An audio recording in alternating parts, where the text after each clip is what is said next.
Hi friends, ఓం సాయిరామ్. బాబాగారి ఆశీస్సులు అందరిపైన ఉండాలని మనస్ఫూర్తిగా కోరుకుంటున్నాను. అందరూ కూడా సుఖంగా, సంతోషంగా, ఆరోగ్యంగా ఉండాలని, ఆ బాబాగారి ఆశీస్సులు అందరిపైన ఉండాలని మనస్ఫూర్తిగా కోరుకుంటున్నానండి. ఇక ఈరోజు వీడియోలో మన బాబాగారు ఒక మంచి సందేశాన్ని మన ముందుకు తీసుకొచ్చారండి. ఇక బాబాగారు ఏం సందేశం తీసుకొచ్చారో ఇప్పుడు ఈ వీడియోలో చూద్దామండి. ఇక బాబాగారు ఏం చెప్పబోతున్నారంటే, రాజయోగం పట్టబోతుంది.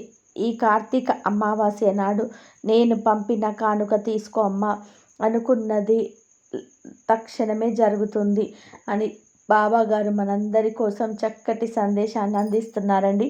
ఈ క్షణం ఎవరైతే బాబాగారి వీడియో అంటే బాబాగారి సందేశం ఎవరైతే వింటున్నారో, చూస్తున్నారో, ఈ వీడియోని చూసినంతసేపు బాబాగారు ఏమంటున్నారంటే, ఈ కార్తీక మాసం నాడు నేను ఇస్తున్న ఈ కానుక తీసుకో అమ్మ, నీ జీవితం తక్షణమే మారుతుంది. నీ మనసులో ఉన్న ఆవేదనను తగ్గించడానికి నేను పంపిస్తున్న ఈ కానుక, ఈ సమయంలో నీకు నా ఓదార్పు ఎంతో ముఖ్యమని ఈ సందేశాన్ని తీసుకొచ్చానమ్మా. ఇది కేవలం నా బిడ్డ కోసం మాత్రమే తీసుకొచ్చాను. వెంటనే ఇది పూర్తిగా విని గ్రహించు తల్లి. ఎందుకు నీకు ఇంత బాధ కలుగుతుంది? ఆ బాధను ఎలా పోగొట్టుకోవాలో నీకు పూర్తిగా అర్థమవుతుంది తల్లి. చూసిన నిమిషమే నేను అందిస్తున్న ఈ కానుక తీసుకో అమ్మ. వెంటనే నీ ఇంట్లో ఎక్కడైతే నేను కొలువై కూర్చొని ఉన్నానో అక్కడికి వెళ్ళి కాసేపు కూర్చొని 5 నిమిషాలు మౌనంగా నన్ను చూస్తూ నా చేతిని తాకి చూడు. అసలు నీ సమస్య ఏంటో, నీకు ఏంటో ఇంత బాధ కలుగుతుందో అర్థం చేసుకుంటావు. ఎప్పుడు కూడా ఎవరు లేరని ఎందుకు బాధపడతావు? నీకు నేనున్నానని, ఈ కష్టాలన్నీ ఇకపై తీరబోతున్నాయని నీకు నేను మాట ఇస్తున్నాను తల్లి. ఎప్పుడు కూడా ఏ విషయానికై విచారణతో బాధపడుతున్నావు కదా తల్లి? నేను ఒంటరిగా ఉన్నాను బాబా, నాకంటూ ఎవరూ లేరు. అందరూ ఉన్నా కూడా అనాథలాగా బ్రతుకుతున్నాను. కష్టాలు చెప్పుకోవడానికి ఒక్కరు కూడా నా ముందుకు రావటం లేదని నువ్వు మదన పడుతున్నావు. ఇలా ఎందుకు బాధపడటం? నీ ప్రతి కష్టం కూడా నా ముందు చెప్పుకో తల్లి. నీకు నీవు చెప్పినా చెప్పకపోయినా కూడా అన్నీ కూడా ఉంటాను. నీకు చెప్పాలనిపిస్తే నాతో చెప్పుకో తల్లి. ఇంకా ఇతరులకు నీ కష్టాలన్నీ చెప్పుకొని నువ్వు చాలా చులకన అయిపోతున్నావు. నీ కష్టాలను చెప్పుకోవాలని వాళ్ళు సంతోషిస్తున్నారు. వాళ్ళని నీ బాధలు వింటారని అస్సలు అనుకోవద్దు. నీ కష్టాలను చూసి ఎగతాళి చేసి నవ్వుకుంటారే తప్ప నిన్ను ఓదార్చేవారు ఎవరుంటారు చెప్పు? ఈ కష్టాలను చూసి బాధపడేవారు నీకంటూ ఒక్కరు కూడా లేరు అని నువ్వే చెప్పావు కదా. కనుక నువ్వు నీ కష్టాలను నాకే చెప్పుకో. నేనే నీ ముందు ఉంటాను. నేనే నీ బాధను తీరుస్తాను. ఎవరు తీర్చినప్పుడు ఆ కష్టాలు ఇతరులకి చెప్పుకొని ఏం ప్రయోజనం చెప్పు తల్లి? నీకు నేను మాట ఇస్తున్నాను. ఇప్పటి నుండైనా నువ్వు ఎక్కడికి వెళ్తే అక్కడికి నా విభూతిని నువ్వు తీసుకువెళ్ళు. నువ్వు ఎప్పుడు కూడా విభూతిని ధరించు. ఎప్పుడు కూడా నా విభూతిని ధరించి వెళ్ళు. ఒకవేళ నీకు విభూతి అందుబాటులో లేకపోతే కనీసం నా ఫోటో రూపంలోనైనా సరే నీ జేబులో ఉంచుకొని వెళ్ళు. అది కూడా అందుబాటులో లేదు బాబా అని బాధపడ్డప్పుడు కనీసం నీ దగ్గర ఒక ఫోన్ ఉంటుంది కదమ్మా, ఆ ఫోన్లో నా వాల్పేపర్ అయినా పెట్టుకో తల్లి. నా ఫోటో రూపాన్ని ప్రతి క్షణం కూడా చూస్తూ ఉండు. నీకు అన్నీ కూడా మంచి గడియలు ఆరంభం అవుతాయి. నీకు ఈ నెలలో నీకు రావాల్సిన ధనం కూడా నీ చేతికి అందుతుంది. సమయం గడిసే కొద్దీ నిర్వహించవలసిన కార్యక్రమాలు ఎలా చేయాలో ఆందోళన ఎక్కువ ఇబ్బంది పడుతుంది కదా. ఎంతో అత్యవసరమైతే తప్ప ఇంతగా నువ్వు ఆలోచించవు. పదే దానికోసం వేడుకుంటున్నావు. నువ్వు ఎలాంటి ఆందోళన పెట్టుకోవద్దు. నీకు సమయం కల్లా అందిస్తాను. ఇన్ని రోజులు పడిన బాధకి నీకు ఒక ముగింపు అయితే నేను ఇస్తున్నాను. ఈ రోజు నుంచి నీకు సమయం ప్రారంభం కానున్నది. ఎందుకంటే ఈ రోజు నుంచి నీ జీవితంలో నీ కన్నీళ్లు పెట్టించే విషయాన్ని తరిమి వేస్తున్నాను. కష్టమైన, బాధ అయినా, అప్పులు కానీ, అనారోగ్యం లేదా నేను వాదించే మనసులు కానీ ఏటినైనా సరే నేను నీ నుండి దూరం చేస్తున్నాను. నేను పట్టుకొని పీడిస్తున్న మాటలతో, బాధలతో, చేతులతో బాధిస్తున్న వారందరినీ కూడా నీ నుండి దూరం పంపిస్తున్నాను. వాళ్ళలో మార్పు వచ్చినప్పుడే తిరిగి నిన్ను చేరవేస్తాను. లేదంటే నీ దరిదాపులకు కూడా వారిని నీ దగ్గరకు రానివ్వను. ఇటువంటి చర్యలు నేను తీసుకోవడం వలన నీకు ఇకపైన సంతోషాలు కలుగుతాయి. నీ కుటుంబంలో నువ్వు హాయిగా జీవించగలుగుతావు. ఇటువంటి దుష్ట శక్తులని నీ చుట్టూ తిరుగుతున్నప్పుడు నీకు మనశ్శాంతి ఎలా ఉంటుందో చెప్పు బిడ్డ. ఆ మనశ్శాంతి లేక ఇప్పటి వరకు నువ్వు నానా రకాలైన బాధలు పడ్డావు, మనోవేదనకు గురవుతున్నావు. ఇకపై నీకు అవసరం లేదు తల్లి. నీకు అండగా ఈ బాబా ఉన్నాడు. నీకు అర్థమవుతుందా తల్లి? నువ్వు చేసే ప్రతి పనిలోనూ నేను వెనక్కి లాగేవారు చాలామంది, పాడు చేసేవాళ్ళు. ఆ పనిని అదే పనిగా చాలామంది ఉంటారు. కానీ ఆ పనిని పాడు చేయాలనుకునే వారందరికీ కూడా నేను బుద్ధి వచ్చేలాగా చేస్తాను. ఇకపై నీ కుటుంబానికి అంతా బాగుంటుంది తల్లి. నువ్వు ఎటువంటి ఇబ్బంది అయితే పడకు. ఎటువంటి దుష్టశక్తినైనా నీ ఇంటికి రావడానికి సాహసం చేయదు. ఎందుకంటే నేను రక్షణగా ఎప్పుడు నీ వెన్నంటే నేను ఉంటాను కాబట్టి. నువ్వు ఇలా ఉండగా అటువంటి వీరు ఎలా లోపలికి రాణిస్తాను చెప్పు? నువ్వు ప్రశాంతంగా ఉండు. నువ్వు నీ కుటుంబంతో కలిసి ఎప్పుడు కూడా ఆయురారోగ్యాలతో అష్టైశ్వర్యాలతో తులతూగుతూ ఉండాలని నేను నీకు ఆశీర్వాదం అందిస్తున్నాను. నువ్వు ఎప్పుడు కూడా దిగులు చెందకు తల్లి. అంతా మంచి జరుగుతుంది. కన్నీరు పెట్టడం వల్ల ఉపయోగం ఏమీ లేదు. నీ ఆరోగ్యం దెబ్బతినడం తప్ప పెద్ద కష్టమే. కానీ అదే తలుచుకుంటూ ఉండిపోతే ఇంక నీ జీవితం అంతా కూడా ఆ వేదనని నువ్వు అనుభవిస్తూనే ఉండాలి. జీవితంలో మార్పు సహజమే కదా.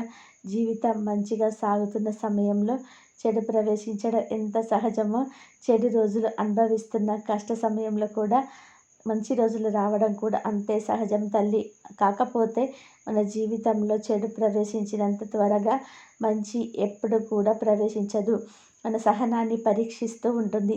తట్టుకొని నిలబడ్డావా, నీవు జీవితకాలం అంతా కూడా శుభ సంతోషాలతో ఉంటావు. అలా కాకుండా పరిస్థితులన్నీ తిట్టుకుంటూ, అందరినీ దూషిస్తూ, ప్రతి ఒక్కరిని నిందిస్తూ ఉంటే ఈ చెడు నిన్ను ఇంకా కష్టాల్లోకి నెట్టివేస్తుంది.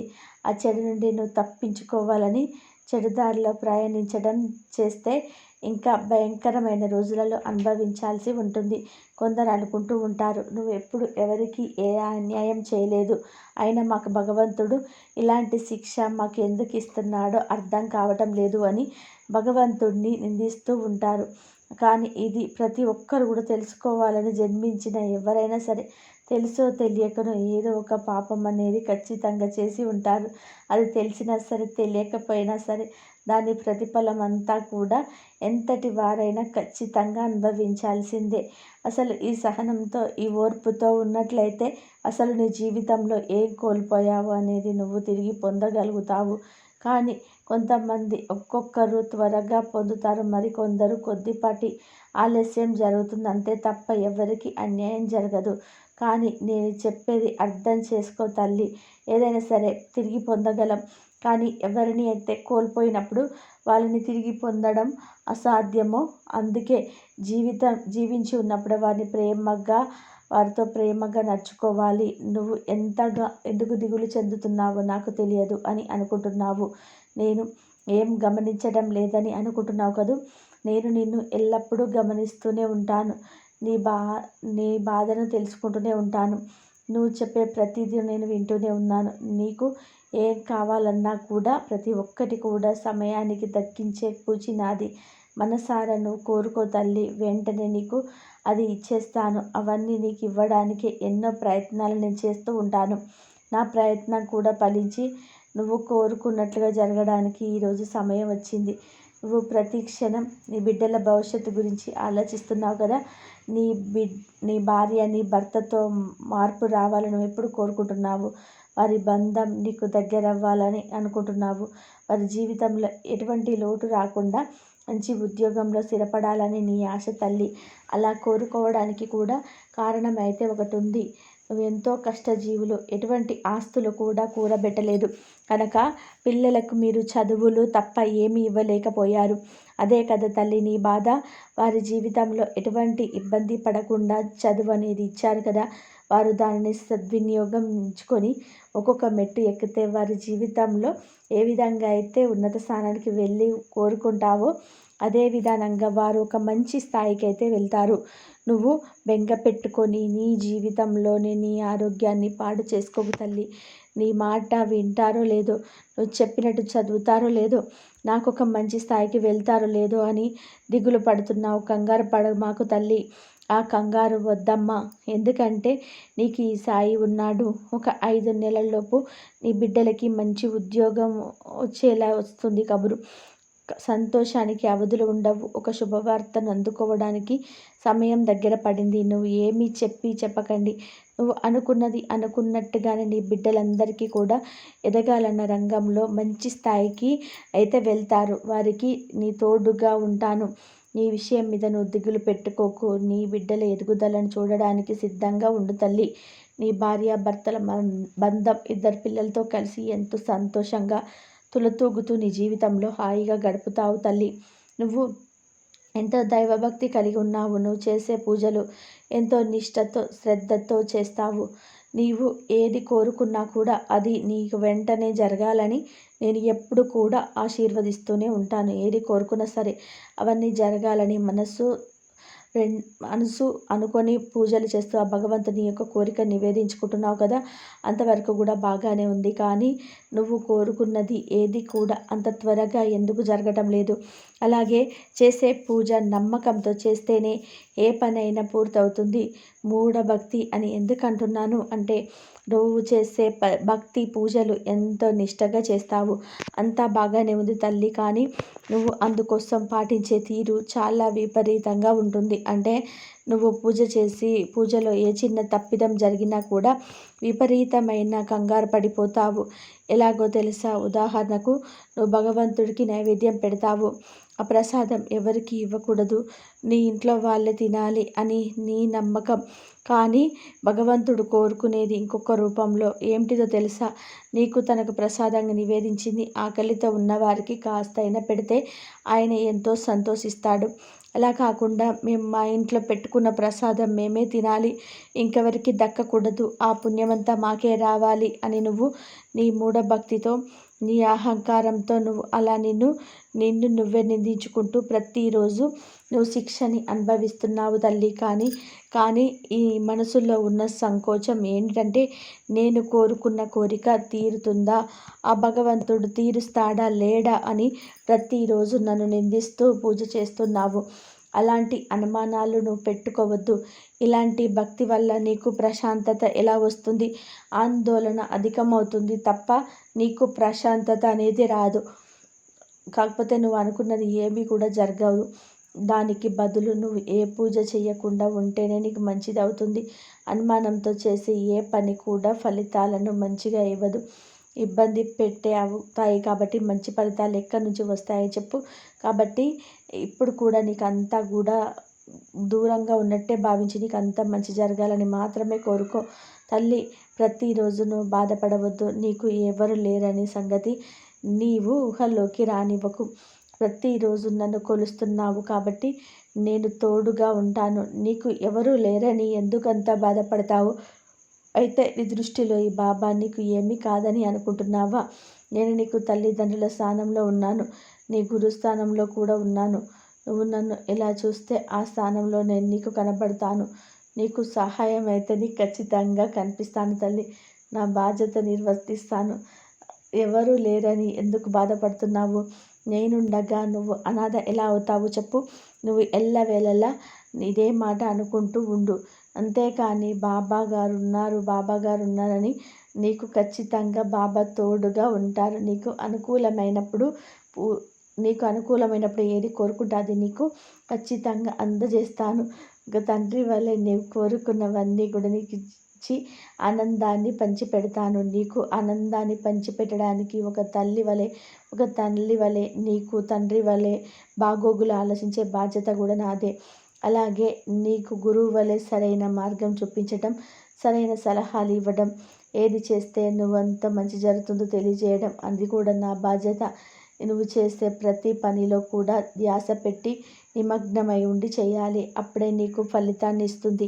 అంతేకాదు బిడ్డ, ఒంటరిగా ఉన్నాను అని నీ భావన నీకు అనిపించినప్పుడు, నీ మనసులో అలాంటి భావన కలిగినప్పుడు వెంటనే నా విభూతిని ధరించు. నీ వెంట పెట్టుకొని వెళ్ళు. నీకు నేను అండగా ఉన్నట్లు తెలుస్తుంది, రక్షగా ఉన్నట్టు నీకే అనిపిస్తుంది. ఈ మనసుకు ఎంతో ఉల్లాసంగా అనిపిస్తుంది. నాతో పాటుగా ఎవరో నడుస్తున్నారు, నాకు తోడు దొరికింది అన్న సంతోషం నీకు నీ మనస్సును ఎంతో ఆనందాన్ని ఇస్తుంది. తల్లి ఎప్పుడు కూడా సంతోషంగా ఉండాలంటే ముందు కావలసింది నీ మనసుని ఆహ్లాదంగా ఉంచుకోవాలి. ఎన్ని కష్టాలు వచ్చినా వాటిని పక్కన పెట్టేసి ముందు ఈ సమయానికి ఏం జరుగుతుంది అన్నది ఆలోచిస్తూ ఆ సమయం నీకు ఎలా గడిపిస్తుంది, ఆ సమయం నుండి నీకు ఎలా బయటపడాలి, అసలు ఈ కష్టం నుంచి బయటపడడానికి బాబాగారు ఈ సమయానికి నాకు ఎలా ఆలోచన శక్తిని ఇస్తాడు. ఒక్కసారి ఆలోచించండి. నీ మెదడుకి మేత వేయండి, కాస్త పదను పెట్టండి. అప్పుడు కదా బాబాగారు ఏం చెప్పబోతున్నారో, బాబాగారు ఏ విధంగా సందేశాన్ని పంపుతున్నారో మనకు పూర్తిగా అర్థమవుతుంది. ఎంతకాలం గడిచినా కూడా, ఎంత అసాధ్యమని అనిపించినా కూడా నేను విశ్వాసంతో ఉంటే నీకు మంచి సమయం అనేది వస్తుంది. నేను నీకు మాట ఇచ్చిన ఆ వాగ్దానాన్ని ఎప్పుడు కూడా నెరవేర్చడానికి సిద్ధంగా ఉంటాను. నీ కష్టాలు కూడా త్వరలో తీరిపోతాయి. మీరు చేసే అద్భుతం కోసం చాలా కాలంగా ఎదురు చూస్తున్నారు కదూ! ఇప్పుడు అది మీ ముందుకు రాబోతుంది తల్లి. ఇప్పుడు మీ జీవితంలో నేను ఎలా మలుపు తిప్పుతానో చూడండి అని మీరే ఆశ్చర్యపోతారు. అన్ని సంతోషాలు కూడా నీకు ఒక కొత్త ప్రారంభం అయితే అందిస్తుంది. ఈ విధంగా బాబాగారు ఒక చక్కటి సందేశాన్ని అయితే మనకు అందించారండి. ఈ కార్తీక అమావాస్య నాడు బాబాగారు పంపిన కానుకని ప్రతి ఒక్కరు కూడా స్వీకరించారు. ఇంత గొప్ప సందేశాన్ని అందుకున్న తర్వాత అంతే సంతోషకరంగా ఇప్పుడున్న కష్టాన్ని పక్కన పెట్టేసి, మన జీవితంలో కష్టాలనేవి సహజమే కాబట్టి కష్టం తర్వాతే మంచి జీవితం ఉంటుందని మాత్రం గుర్తుంచుకోండి. మరి బాబాగారు ఈరోజు అందించిన ఈ సందేశం ప్రతి ఒక్కరికి కూడా కదిలించిందని చెప్పి అనుకుంటున్నాను. మరి ఈ వీడియో నచ్చిన వాళ్ళందరూ కూడా శ్రద్ధ సబూరి అని కామెంట్ చేయండి. అలాగే ఈ వీడియోని అందరికీ అందేలాగా షేర్ చేయండి, లైక్ చేయండి. ఇంకా ఎవరైనా కొత్తగా మన ఛానల్ని చూస్తున్న వాళ్ళు ఉన్నట్లయితే దయచేసి సబ్స్క్రైబ్ చేసుకొని సపోర్ట్ చేయండి ఫ్రెండ్స్. మరి రేపటి వీడియోలో మళ్ళీ కలుసుకుందాం. అంతవరకు సెలవు. సర్వేజన సుఖినో భవంతు. ఓం